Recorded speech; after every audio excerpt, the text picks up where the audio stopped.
സുരേഷ് ഗോപിയുടെ വിജയം വോട്ട് കൊള്ളയിലൂടെയാണെന്ന രൂക്ഷ വിമർശനവുമായി തൃശൂർ അതിരൂപത മുഖപത്രം. കഴിഞ്ഞ ലോക്സഭാ തെരഞ്ഞെടുപ്പ് കാലത്ത് 1 ലക്ഷത്തോളം പുതിയ വോട്ടുകൾ എങ്ങനെ വന്നുവെന്ന് അതിരൂപത മുഖപത്രമായ കത്തോലിക്ക സഭ.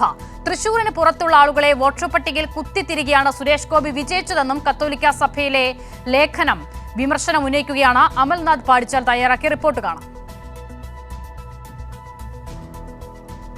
തൃശൂർ അതിരൂപതയുടെ മുഖപത്രമായ കത്തോലിക്ക സഭയാണ് BJPക്കെതിരെയും സുരേഷ് ഗോപിക്കെതിരെയും അതിരൂക്ഷമായ വിമർശനവുമായി രംഗത്ത് വന്നിരിക്കുന്നത്. 2024 ലോക്സഭാ തിരഞ്ഞെടുപ്പിൽ തൃശൂരിൽ വലിയ വോട്ട് കൊള്ളയാണ് നടന്നിരിക്കുന്നത്. എന്നാൽ ഈ വോട്ട് കൊള്ള മറച്ചുവെക്കുവാനുള്ള ചില പുകമറകളാണ് നിലവിൽ ഇപ്പോൾ BJPയുടെയും സംഘപരിവാറിന്റെയും ഭാഗത്തു നിന്നും ഉണ്ടായിരിക്കുന്നത്.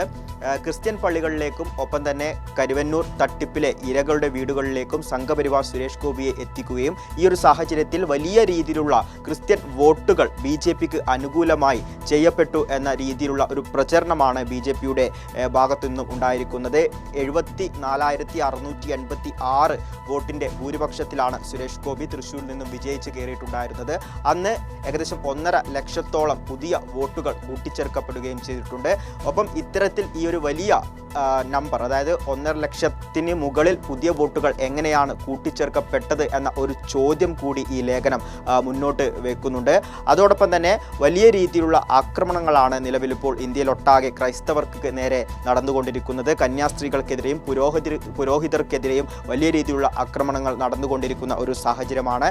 ഇന്ത്യയിൽ ദാരിദ്ര്യം പോലുള്ള നിരവധി വിഷയങ്ങൾ ഉണ്ടാകുമ്പോഴും ഇത്തരത്തിൽ ഈ മതത്തിൻ്റെ പേര് പറഞ്ഞുകൊണ്ട് ക്രൈസ്തവരെ വേട്ടയാടി പിടിക്കുന്ന ഒരു സമീപനമാണ് സംഘപരിവാറിൻ്റെ ഭാഗത്തു നിന്നും കാണാൻ വേണ്ടി സാധിക്കുന്നത് എന്ന വിമർശനം കൂടി ഈ ഒരു ലേഖനം മുന്നോട്ട് വയ്ക്കുന്നു. ഒപ്പം പല മത പണ്ഡിതരും ഒപ്പം തന്നെ പുരോഹിതർ അടക്കമുള്ളവർ നിലവിൽ സംഘപരിവാറിൻ്റെ കെണിയിൽ അകപ്പെട്ടിരിക്കുകയാണ്. അവർ പറയുന്ന രീതിയിലാണ് കാര്യങ്ങൾ മുന്നോട്ട് ചെയ്തുകൊണ്ടിരിക്കുന്നത് എന്ന വിമർശനം കൂടി ഇവർ മുന്നോട്ട് വയ്ക്കുന്നു. അത്തരത്തിൽ വലിയ രീതിയിൽ BJPക്കെതിരെയും ഒപ്പം തന്നെ സുരേഷ് ഗോപിക്കെതിരെയും വലിയ വിമർശനം തന്നെയാണ് തൃശൂർ അതിരൂപതയുടെ ഭാഗത്തു നിന്നും നിലവിൽ ഉണ്ടായിരിക്കുന്നത്.